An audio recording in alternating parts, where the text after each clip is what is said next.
12 айдың ең ұлысы саналатын қасиетті Рамазан айына санаулы күндер қалды. Сондықтан дайындықты қазірден бастаған абзал.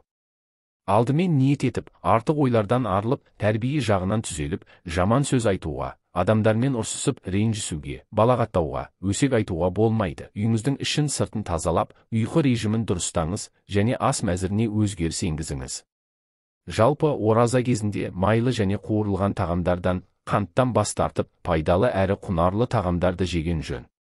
Дәрігерлердің айтуынша, ауызашарға қандағы глюкоза деңгейін тез қалпына келтіретін тағамдарды жеу маңызды, өйткені ұзақ уақыт аштықтан кейін ағзадағы глюкоза деңгейі төмендеуі мүмкін деп жазады Жамбыл облысы әкімдігінің денсаулық сақтау басқармасы. Бұл айда жеміс-жидек пен көкөніс, кептірілген жемістер, шырын сияқты оңай сіңетін көмірсуларды тұтыну ұсынылады. Сәресі кезінде ағзаға қуат беретін тағамдар жеген дұрыс, және тамақты асықпай, аз-аздан жеу қажет.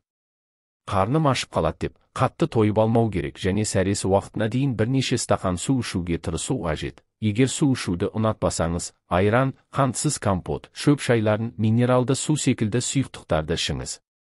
Тұзды өнімдерден тұздалған қияр, қызанақ, түрлі тұзды салаттар мен балықтан бас тартыңыз.